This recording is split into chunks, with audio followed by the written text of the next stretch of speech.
Let's learn how to knit single color brioche in the round. This plush ribbed texture is found in the Brioche hat and the Brioche sweater, and once you learn how to knit this simple single color brioche in the round, you'll unlock all these new brioche techniques that you can try. So let's learn how to do it.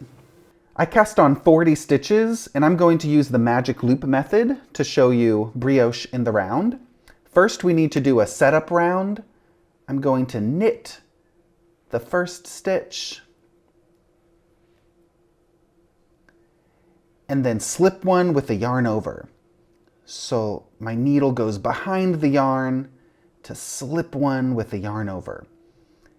And then I'm going to knit one, slip one with the yarn over.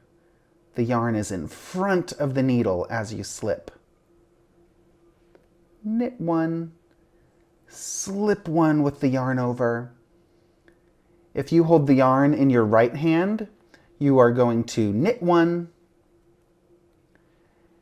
and then bring the yarn forward to slip purlwise.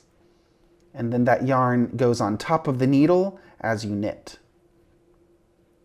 Knit one, slip one, yarn over. Bring the yarn forward to slip, and then knit one.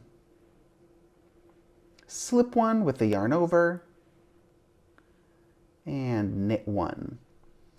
I'm doing a regular knit one just because this is the first row. Once you start doing the brioche ribbing, it will be a brioche knit one, which I'll show you later.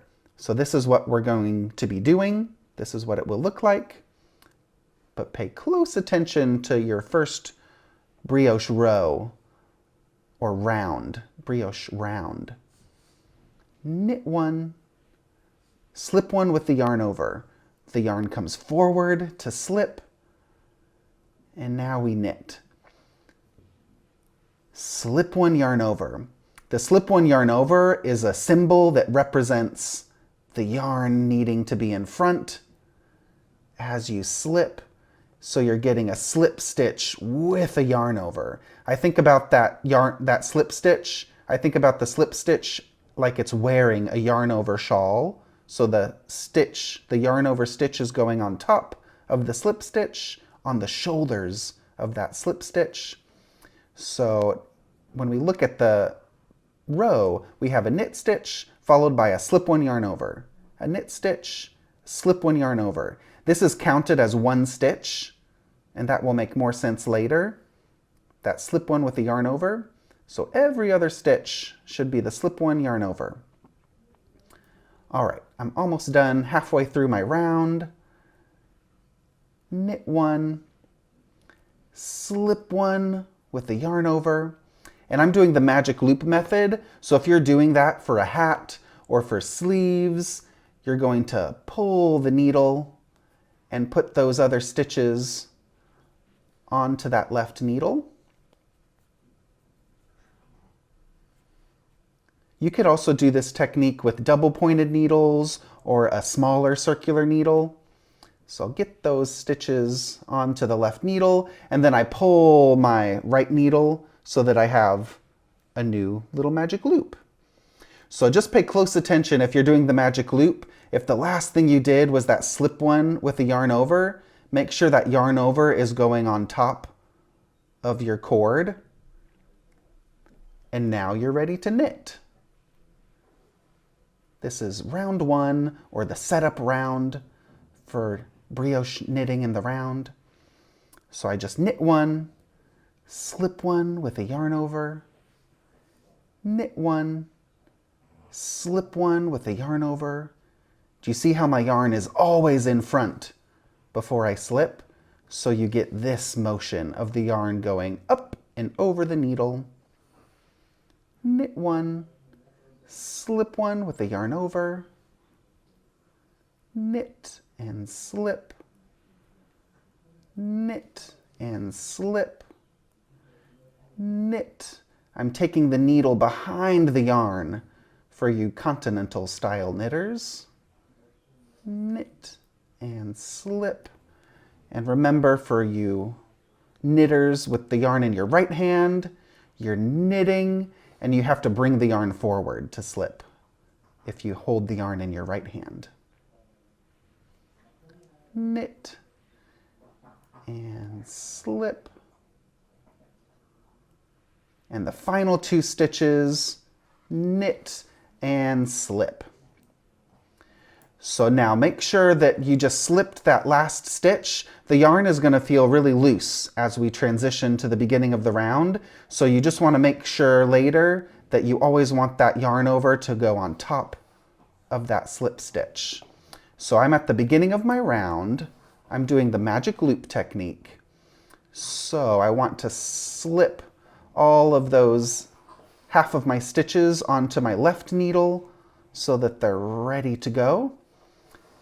And then take a quick look at your project in the round. If you're doing magic loop, make sure your stitches aren't twisted here at the join.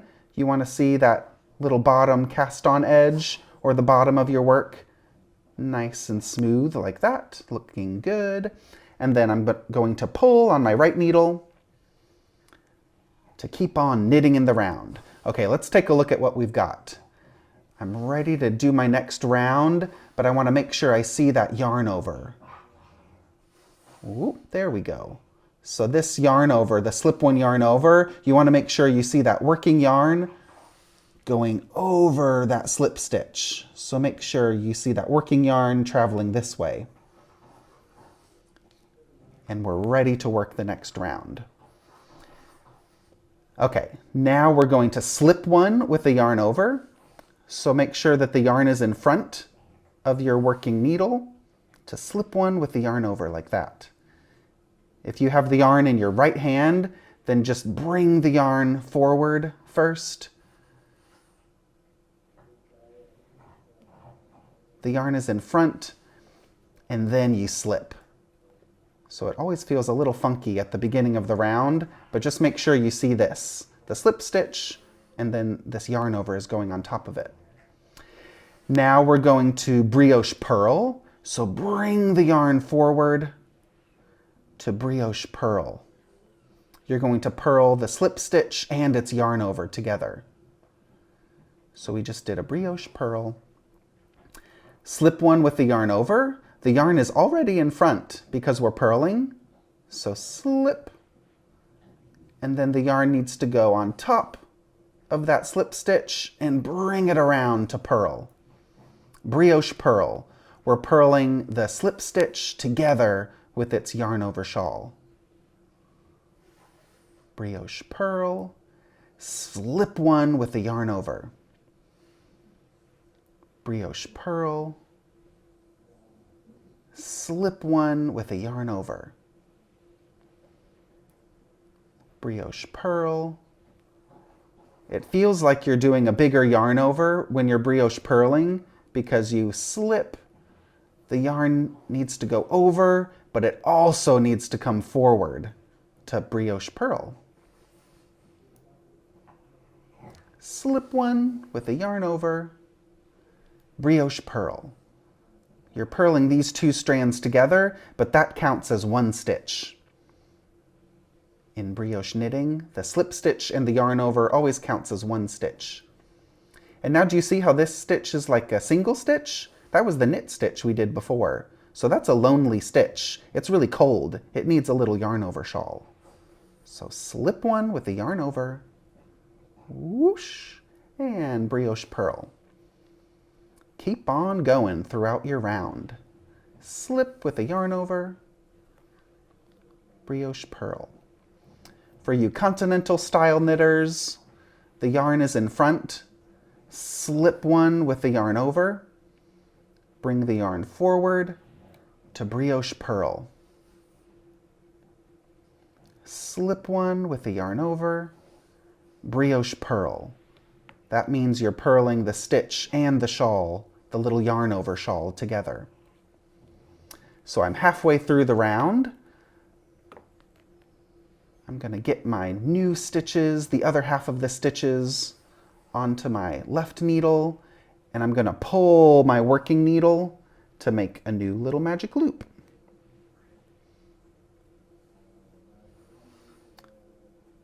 I just did a brioche purl, so now I need to slip one with the yarn over. So the yarn is in front of my needle. As I slip, make sure the yarn goes on top of the needle and in front to brioche purl. Let's do that one more time for you English style knitters. This transition is really important.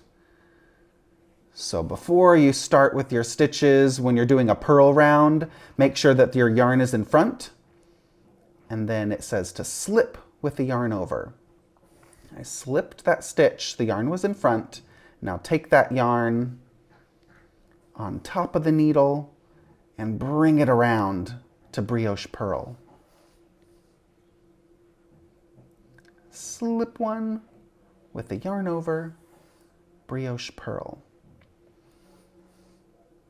Slip one with the yarn over, brioche purl.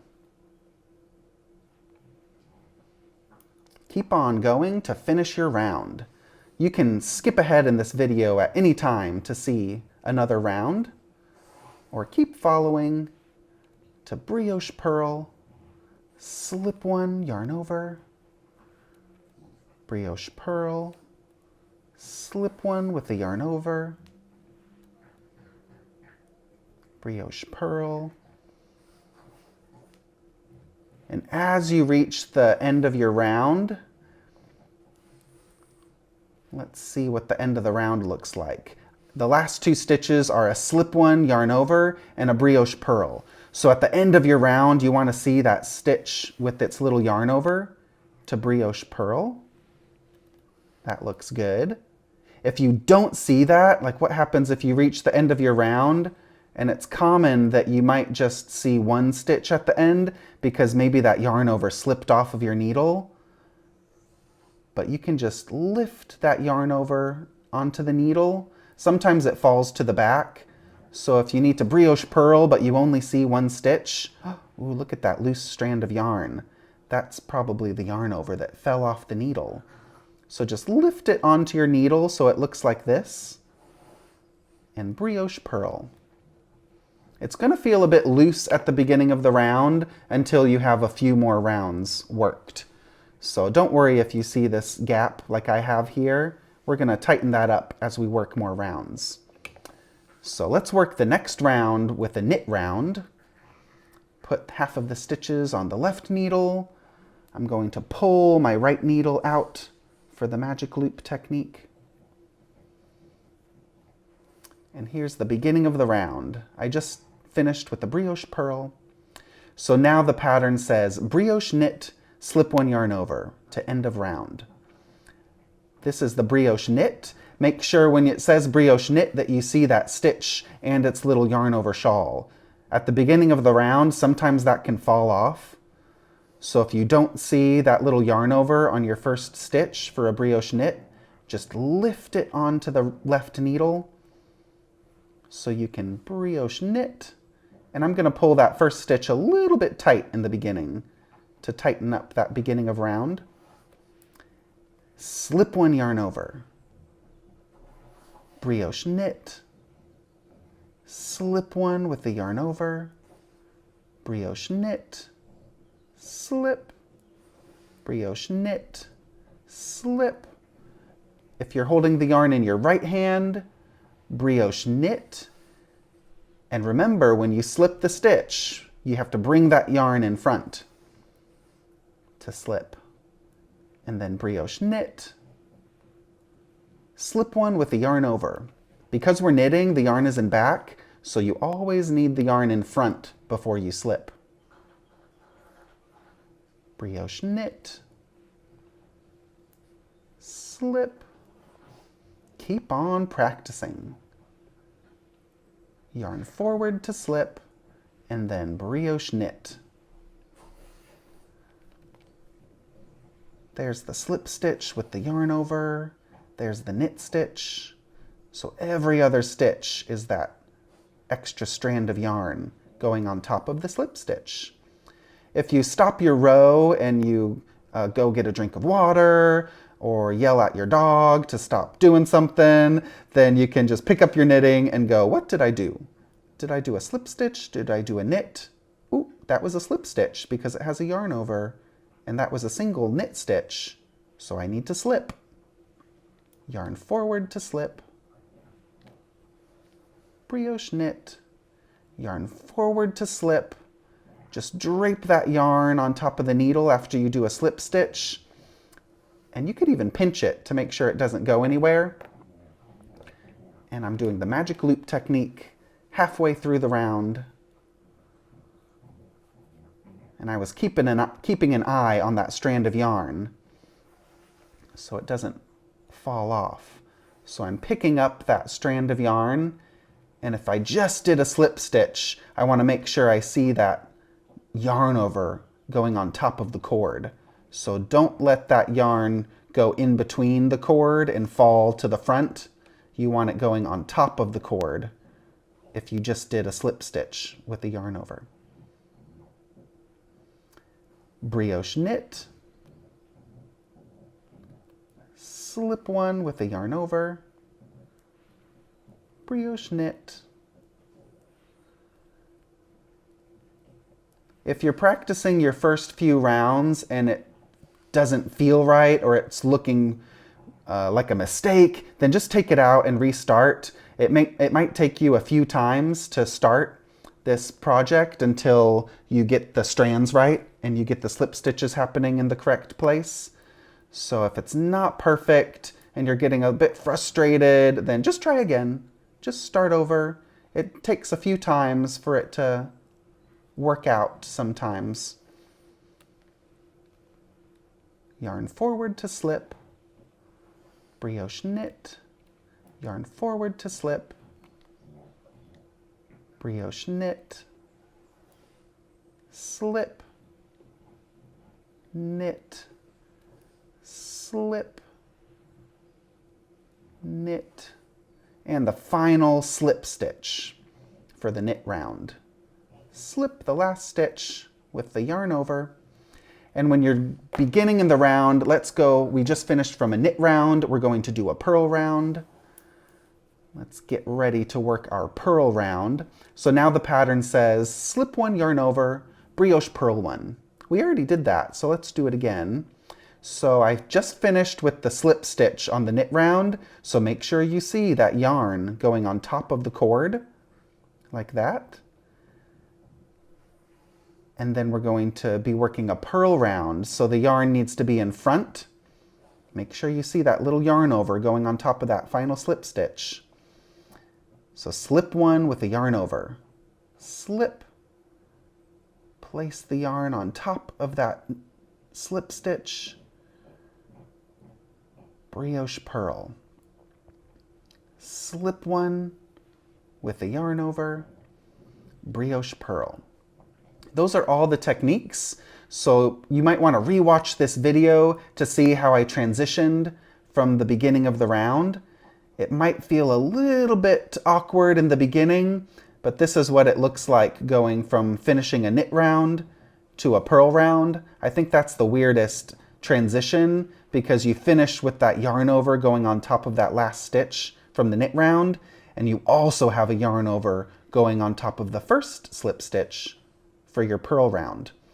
So it will look a little funky, but just make sure that whenever it says to brioche knit or brioche purl, that you're working that stitch together with its yarn over shawl. And if you can't find it, that means it usually slipped off, which is okay. You can always just lift it onto the needle so that you work those two together on the next round. Keep on practicing. Once you give it some practice, it will get more comfortable as you have more rounds on your work. Brioche purl, slip one yarn over. Those are all the techniques. You're working 2 rounds, the brioche purl round and then the brioche knit round, and in combination it should look like this. If it doesn't look like this ribbing, then rip it out and restart. Give it some practice. I like doing the brioche on this hat because the first sections are really, really easy. So you're not starting brioche right after you cast on. You already have fabric and it feels nice and comfortable. And then you start the new brioche technique. And it feels a little bit easier once you already have some fabric worked below. So give it some practice, and it's a gorgeous, squishy, reversible rib, like this. Well, give that single color brioche technique some practice. If it doesn't work out the first time, then just rip out your knitting, try it again. The more you experience it, the more comfortable it will get. But you want to see those crisp, clean columns, a knit stitch and a purl stitch. And in the round, I like knitting brioche in the round because you're always looking at the same side. So try a hat first. The Brioche hat starts with some simple, regular 2x2 ribbing. There's some really fun textured dip stitches to try, and there's a link in the pattern that shows you how to do those dip stitches, and then now you know how to do single color brioche. So try a small project like a hat first, and then you can dive into the Brioche sweater or any of my other Brioche projects. So once you try brioche, check out all my other tutorials like 2-color brioche or how to fix your brioche mistakes. And if you want to dive into all the brioche basics, I have a workshop at Westknits.com where I walk you through step by step everything you need to know to knit all my brioche patterns. So that workshop is linked down below, and it's called Brioche Basics. You'll learn how to knit 2-color brioche, how to increase and decrease, how to apply color to your brioche knitting, and some fixing mistake tricks as well. So that's at Westknits.com for the Brioche Basics workshop, and all my patterns to try this brioche technique for the Brioche stitches you'll find on Ravelry or at Westknits.com. So embrace this new technique. It gives such a bouncy plush effect to your knitting, and I'm sure you're gonna fall in love with it. So give it a try and let me know how it goes.